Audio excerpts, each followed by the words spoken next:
Pemirsa, berita Banjarmasin kembali hadir menjumpai Anda. Bersama saya Zaldi Ariandi. Sejumlah berita aktual dan beberapa informasi menarik lainnya telah kami siapkan untuk Anda. Berikut berita utama hari ini.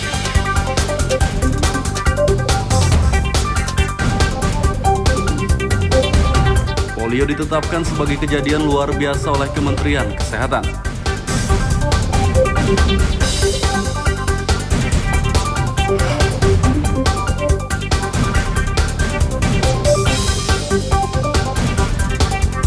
Menelan anggaran hampir 7 miliar rupiah, pembuatan film Jendela Seribu Sungai dipersoalkan DPRD Banjarmasin.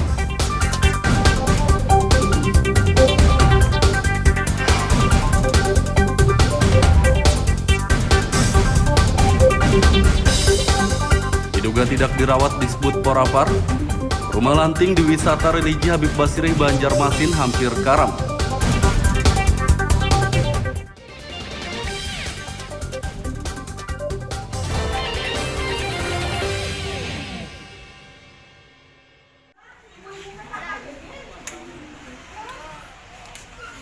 Penyakit polio ditetapkan sebagai kejadian luar biasa KLB oleh Kementerian Kesehatan.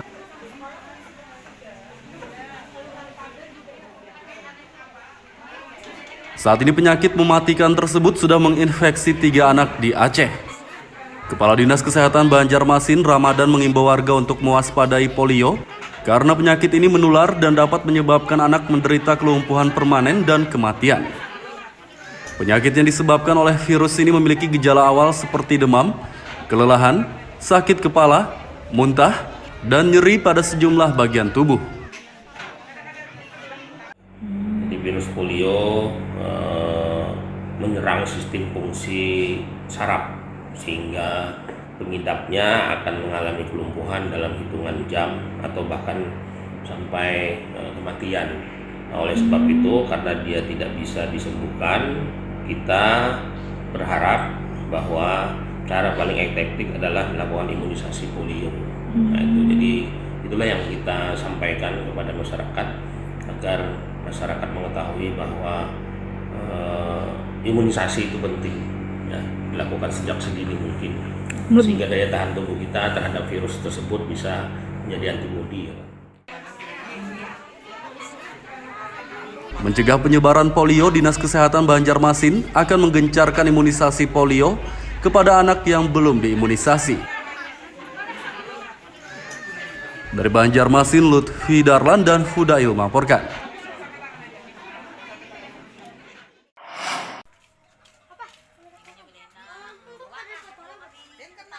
Film Jendela Seribu Sungai yang dibuat pemerintah kota Banjarmasin melalui disebut Porapar yang menunjuk Radepa Studio dipersoalkan Dewan Perwakilan Rakyat Daerah DPRD setempat.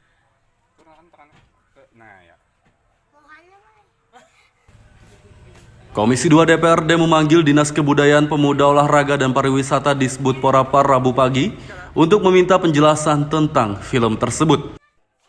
Pasalnya anggaran pembuatan film ini tidak diberitahukan kepada DPRD.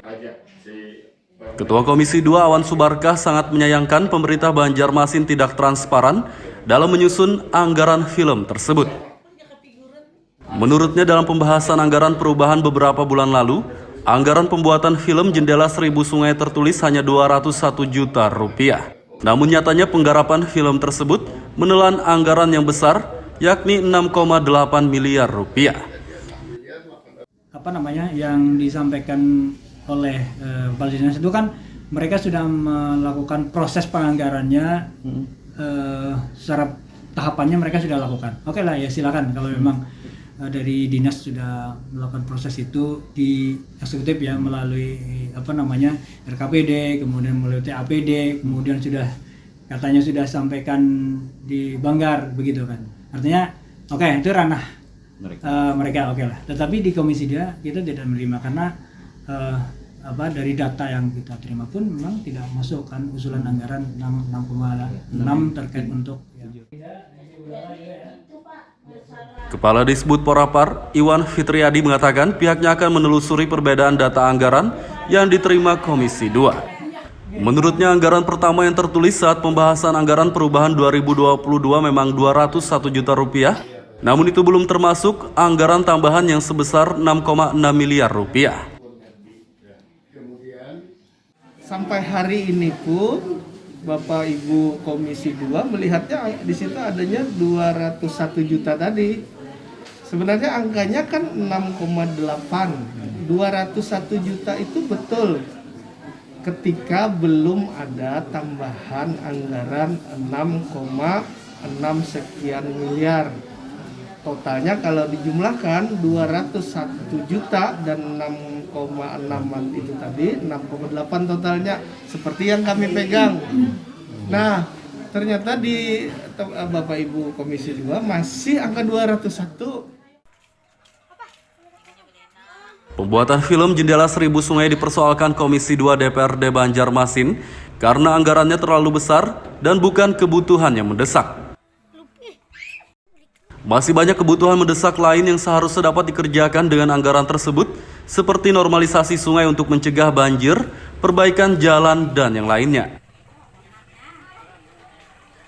Dari Banjarmasin, Lutfi Darlan dan Zoanda Adriani melaporkan.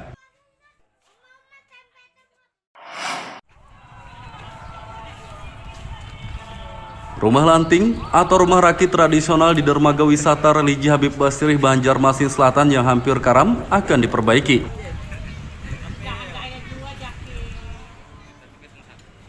Kondisi rumah mengapung tersebut sangat memprihatinkan sejak 2 bulan terakhir.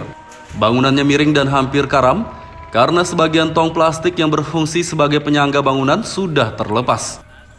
Selain itu, bangunan berdesain rumah adat Banjar ini juga dipenuhi tumpukan sampah dan eceng gondok di bagian terasnya. Rumah Lanting yang memprihatinkan ini diduga akibat tidak dirawat Dinas Kebudayaan Pemuda Olahraga dan Pariwisata Disbud Porapar.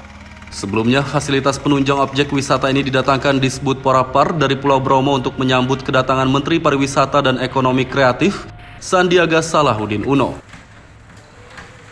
Sekda Ihsan Budiman mengatakan rumah Lanting akan diperbaiki pada tahun 2023 mendatang. Termasuk rumah Lanting. Kapan Pak? Ya? Kapan perbaikannya? Tahun ini kah tahun depan? Tahun ini. Tahun depan. Tahun depan artinya tahun anggaran tahun depan. Kalau penambahannya berapa ini? Penambahan rumah Lanting itu nanti ada teknis, secara teknis ya, tapi saya tidak ada. Tapi yang jelas ada. Ada rencana menambah? Ada rencana penambahan. Berapa banyak Pak? Berapa unit tadi? Untuk ya? Rumah Lanting Mungkin mau kita tambah lagi. 3 atau 4. Oh, selain yang perbaikan itu Iya. Ada, ini kan Pak, ada rumah yang nantinya ada ini kan rusak nih. Mbak minta ditambah apakah ada? Ini diperbaiki. Ini diperbaiki. Ini diperbaiki. Kemudian Setelah itu ditambah lagi. Ada beberapa lantik lagi. Rencananya pemerintah Banjarmasin akan membangun beberapa unit lagi rumah Lanting sebagai objek wisata sungai. Dari Banjarmasin, Lutfi Darlan dan Fudail melaporkan.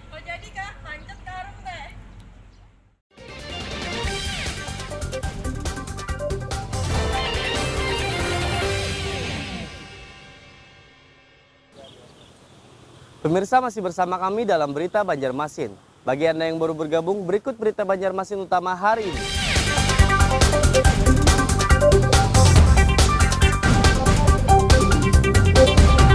Polio ditetapkan sebagai kejadian luar biasa oleh Kementerian Kesehatan.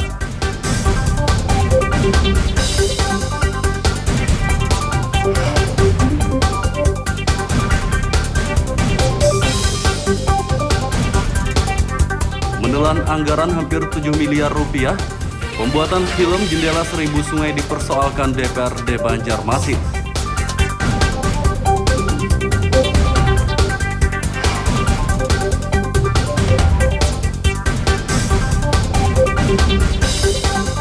Diduga tidak dirawat Disbud Porapar, rumah Lanting di wisata religi Habib Basirih Banjarmasin hampir karam.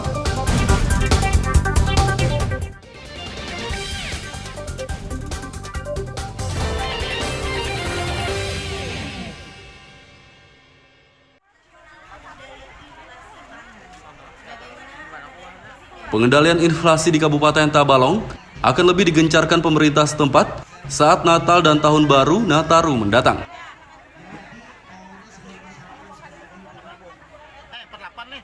Pasalnya pada saat Nataru nanti harga sejumlah komoditas bahan pokok diperkirakan naik. Untuk mengendalikan inflasi saat Nataru, pemerintah Tabalong akan menyubsidi sejumlah bahan pokok seperti ayam potong, daging, dan ikan. Sedangkan beras lokal, telur, dan kacang kedelai sudah disubsidi karena harganya naik sejak beberapa pekan lalu. Nah, persiapan kita adalah memang kita selalu intervensi kegiatan agar harga tetap stabil. Itu yang paling penting. Jadi semua kita intervensi. Kemarin kita harga kacang kedelai sudah stabil, tempe tahu sudah stabil karena kacang kedelainya sudah kita subsidi. Nah, kemudian bawang merah ini sudah datang, insya Allah juga harganya akan stabil. Tidak tertutup kemungkinan pemerintah Tabalong juga menyubsidi bahan pokok lainnya seperti minyak goreng, cabai, dan bawang jika harganya naik saat Nataru nanti. Dari Kabupaten Tabalong, Lutfi Darlan melaporkan.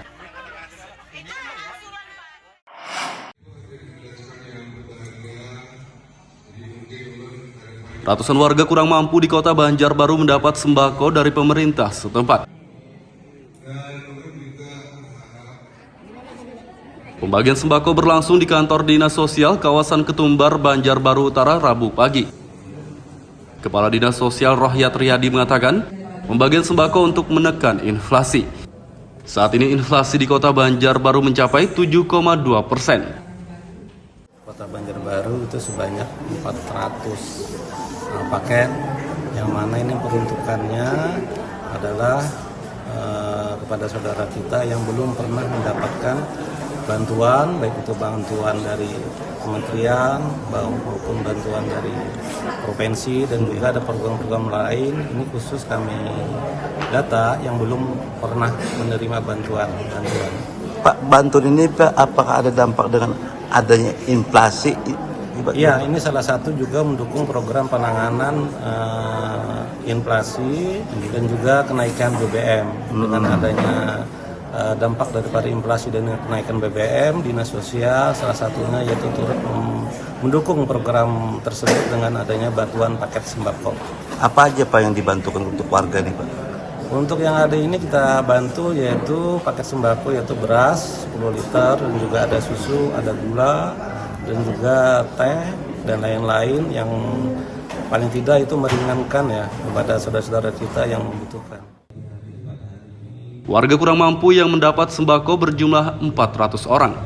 Mereka adalah warga yang belum pernah mendapat bantuan dari pemerintah pusat dan pemerintah Kalimantan Selatan. Dari Banjarbaru, Lutfi Darlan dan Fahmi melaporkan.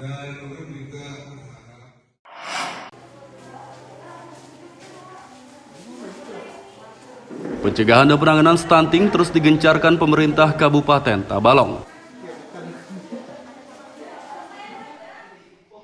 Belum lama ini ratusan kader Posyandu Kabupaten Tabalong dikumpulkan oleh Dinas Kesehatan untuk membahas percepatan penurunan angka prevalensi stunting. Para kader Posyandu diperintahkan mengedukasi warga tentang stunting dan cara mencegah serta menanganinya. Ya, jadi kader bisa diberi masukan ya, diberikan semangat kembali ya, bagaimana posisi mereka dan peran mereka yang bisa langsung bersentuhan dengan masyarakat. Karena upaya penurunan gizi ini terkait dengan pola asuh ya. Tentu pembiasan peningkatan pengetahuan pada ibu ini sangat penting. Nah, pendekatan inilah yang kami lakukan melalui kader KPM maupun kader Posyandu ini. Karena mereka sangat dekat sekali dengan masyarakat, sehingga pesan-pesan yang kita sampaikan dalam upaya penurunan angka stunting ini bisa berhasil. Saat ini angka prevalensi stunting Tabalong mencapai 28,2%. Prevalensi stunting Tabalong ditargetkan turun di bawah 20% pada tahun 2024 mendatang. Dari Kabupaten Tabalong, Lutfi Darlan melaporkan.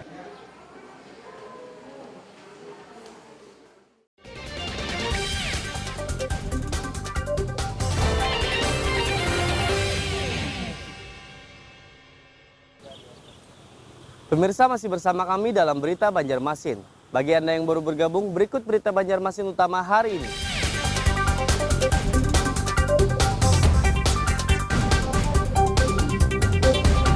Polio ditetapkan sebagai kejadian luar biasa oleh Kementerian Kesehatan.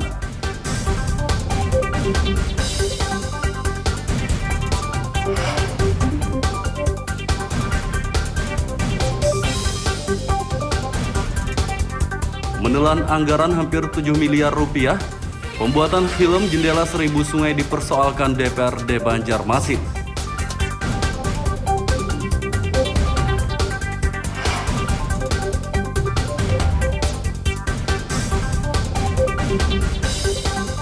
Diduga tidak dirawat disebut Porapar, rumah lanting di wisata religi Habib Basirih Banjarmasin hampir karam.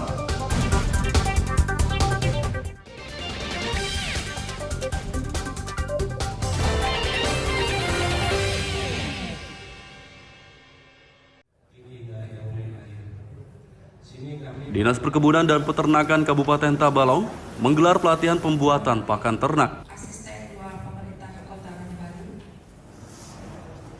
Pelatihan digelar di Desa Sulingan, Kecamatan Murung Pudak, Selasa pagi. Kegiatan diikuti puluhan peternak dari berbagai desa di Kabupaten Tabalong. Pada kegiatan ini mereka dilatih membuat pakan ternak yang sehat dan seimbang. Harapannya dengan peternak bisa meramu, mengolah pakan sendiri untuk pakan ternaknya, baik unggas ataupun sapi. Diharapkan nanti keuntungan yang diperoleh akan semakin besar, ya, sehingga kesejahteraan peternak juga akan terus meningkat. Melalui pelatihan ini, peternak diharapkan dapat membuat pakan ternak secara mandiri untuk menghemat pengeluaran dan meningkatkan penghasilan. Dari Kabupaten Tabalong, Lutfi Darlan melaporkan.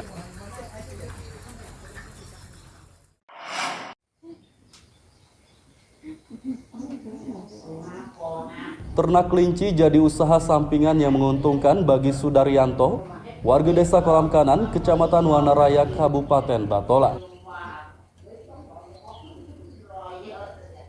Pria yang berprofesi sebagai petani ini mulai beternak kelinci sejak awal tahun 2021 lalu.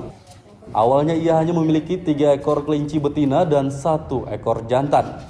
Seiring waktu jumlah kelinci terus bertambah, dan kini telah mencapai 21 ekor betina dan 4 ekor jantan. Yanto mengatakan beternak kelinci tidak memerlukan lahan yang luas.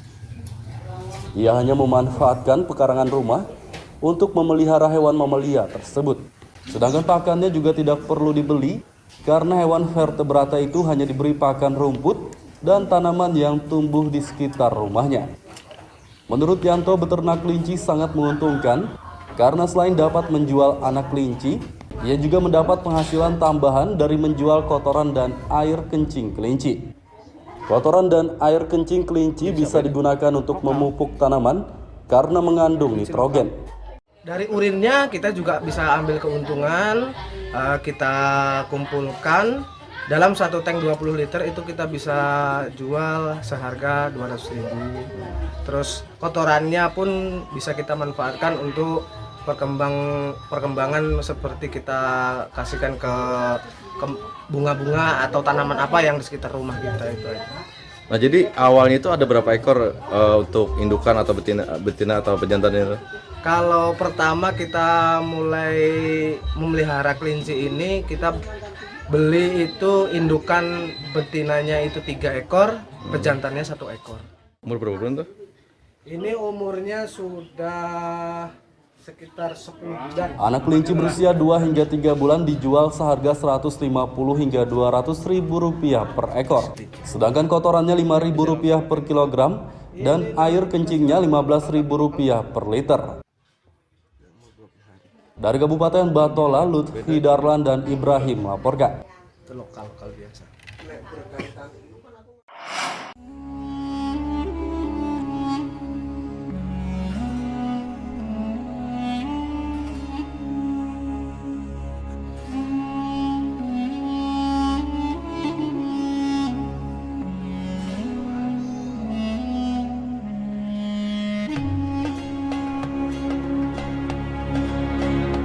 Ada satu makam unik di Kabupaten Tapin, Kalimantan Selatan yang kerap dikunjungi peziarah baik lokal maupun luar daerah.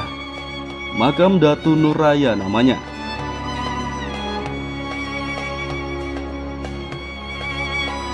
Makam ini disebut unik karena memiliki panjang mencapai 90 meter dan lebar 6 meter hingga dinobatkan sebagai makam terpanjang dunia.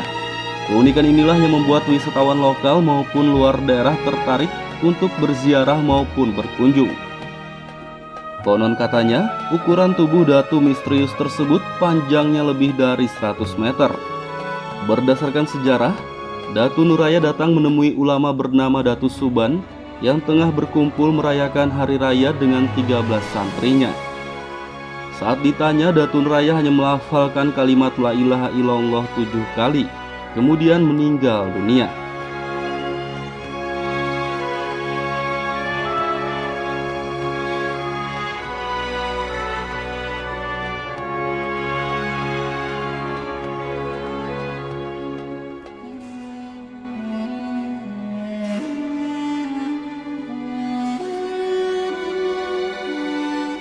Datu Suban dan ke-13 santrinya sempat kebingungan karena merasa tidak sanggup mengangkat jenazah raksasa tersebut. Selain itu mereka juga tidak memiliki air untuk memandikannya karena sedang musim kemarau. Namun tiba-tiba saja hujan lebat turun dan tubuh Datu Nuraya dapat diangkat. Bahkan Datu Suban dan santrinya merasa jenazah tersebut ringan seperti kapas. Saat dimakamkan, tubuhnya ditekuk seperti huruf Hamzah karena liang yang digali tidak muat. Kita menguburannya, waktu mengangkat saya Pak besar tadi, paling mengangkat dengan dia. Karena ini lagi di kuburan, kenapa kuburan juga? Nah, yang sudah selesai kemani tadi, yang Suban kita kayak membuat kitab, membuka kitab tadi, sudah enak pilihan. Yang 7 hari, kalau dibuka kita tadi, kemudian itu muncul Tuban, ya pengaruhnya bakal tahu. Jadi dengarin Datu Nuraya, karena datang hari raya, meninggal hari dia.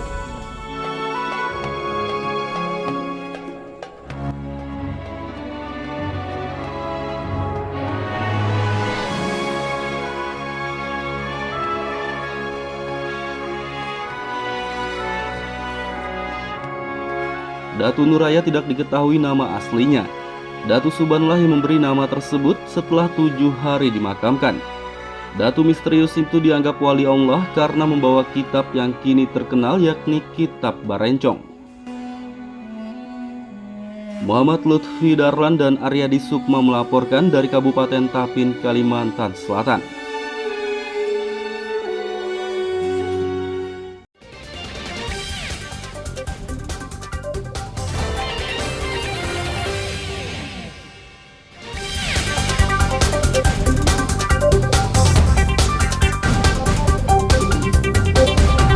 Polio ditetapkan sebagai kejadian luar biasa oleh Kementerian Kesehatan.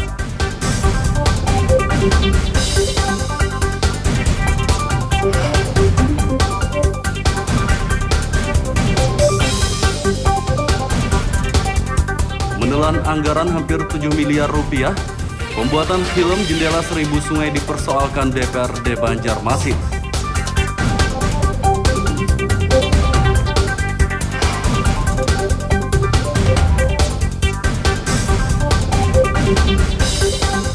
Diduga tidak dirawat disebut Porapar, rumah lanting di wisata religi Habib Basirih Banjarmasin hampir karam.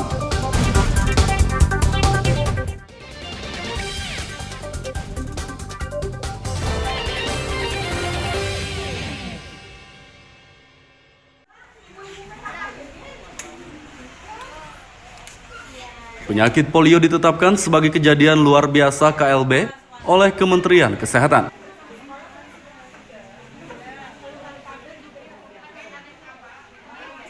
Saat ini penyakit mematikan tersebut sudah menginfeksi 3 anak di Aceh. Kepala Dinas Kesehatan Banjarmasin Ramadan mengimbau warga untuk mewaspadai polio karena penyakit ini menular dan dapat menyebabkan anak menderita kelumpuhan permanen dan kematian. Penyakit yang disebabkan oleh virus ini memiliki gejala awal seperti demam, kelelahan, sakit kepala, muntah, dan nyeri pada sejumlah bagian tubuh. Jadi virus polio menyerang sistem fungsi saraf sehingga pengidapnya akan mengalami kelumpuhan dalam hitungan jam atau bahkan sampai kematian. Oleh sebab itu, karena dia tidak bisa disembuhkan, kita berharap bahwa cara paling efektif adalah melakukan imunisasi polio. Nah, itu jadi itulah yang kita sampaikan kepada masyarakat agar masyarakat mengetahui bahwa imunisasi itu penting, ya, dilakukan sejak sedini mungkin sehingga daya tahan tubuh kita terhadap virus tersebut bisa menjadi antibodi. Mencegah penyebaran polio, Dinas Kesehatan Banjarmasin akan menggencarkan imunisasi polio kepada anak yang belum diimunisasi. Dari Banjarmasin, Lutfi Darlan dan Fudail melaporkan.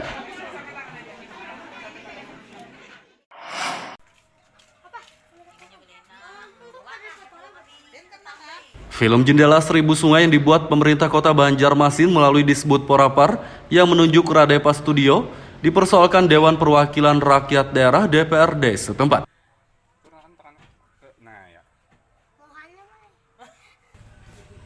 Komisi 2 DPRD memanggil Dinas Kebudayaan Pemuda Olahraga dan Pariwisata Disbud Porapar Rabu pagi untuk meminta penjelasan tentang film tersebut. Pasalnya anggaran pembuatan film ini tidak diberitahukan kepada DPRD.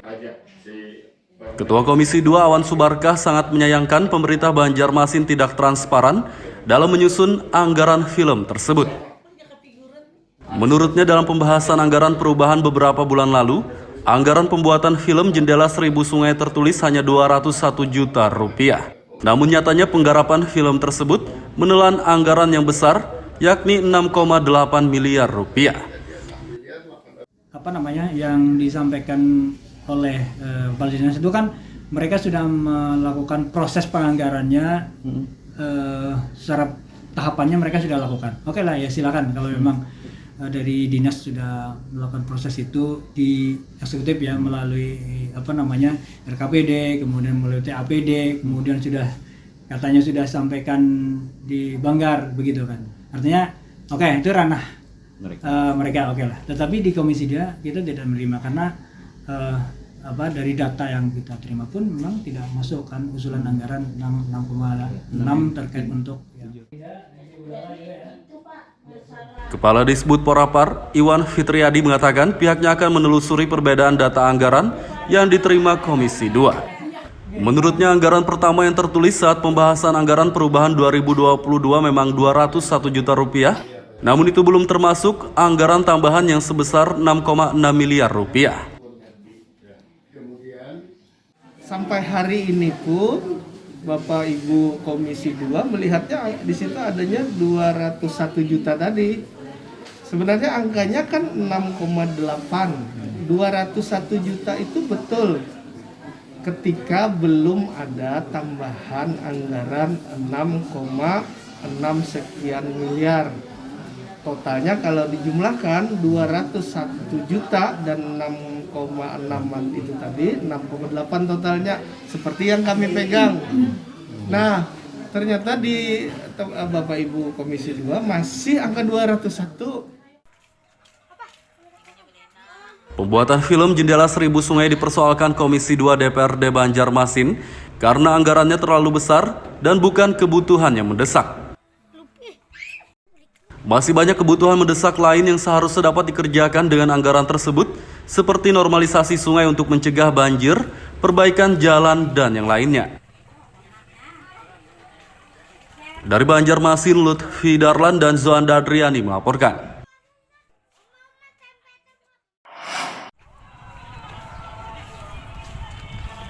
Rumah Lanting atau rumah rakit tradisional di dermaga wisata religi Habib Basirih Banjarmasin Selatan yang hampir karam akan diperbaiki.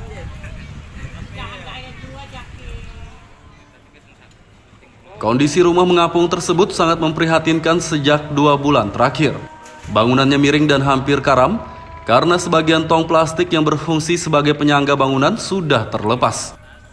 Selain itu, bangunan berdesain rumah adat Banjar ini juga dipenuhi tumpukan sampah dan eceng gondok di bagian terasnya. Rumah Lanting yang memprihatinkan ini diduga akibat tidak dirawat Dinas Kebudayaan Pemuda Olahraga dan Pariwisata Disbud Porapar.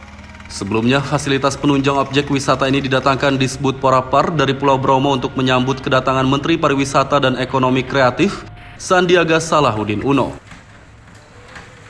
Sekda Ihsan Budiman mengatakan rumah lanting akan diperbaiki pada tahun 2023 mendatang. Termasuk rumah lanting. Kapan Pak? Ya? Kapan perbaikannya? Tahun ini kah tahun depan? Tahun ini. Tahun depan. Tahun depan artinya tahun anggaran tahun depan.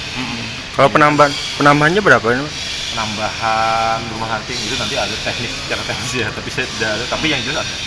Ada rencana menambah? Ada rencana penambahan. Berapa banyak Pak? Berapa unit tadi? Untuk ya? Rumah lanting ya. Mungkin kita tambah lagi. Tiga atau 4. Oh, selain yang perbaikan itu Iya, Pak? iya. Ada, ini kan Pak, ada rumah lanting yang ada ini kan rusak nih. Mbak minta ditambah apakah ada? Ini diperbaiki. Ini diperbaiki. Ini diperbaiki. Kemudian Setelah itu ditambah lagi. Ada beberapa lanting lagi. Rencananya pemerintah Banjarmasin akan membangun beberapa unit lagi rumah lanting sebagai objek wisata sungai. Dari Banjarmasin, Lutfi Darlan dan Hudail melaporkan. Pemirsa, informasi tadi sekaligus menutup perjumpaan kita kali ini. Saya Zaldi Ariandi beserta redaksi mengucapkan selamat beraktivitas, sampai jumpa.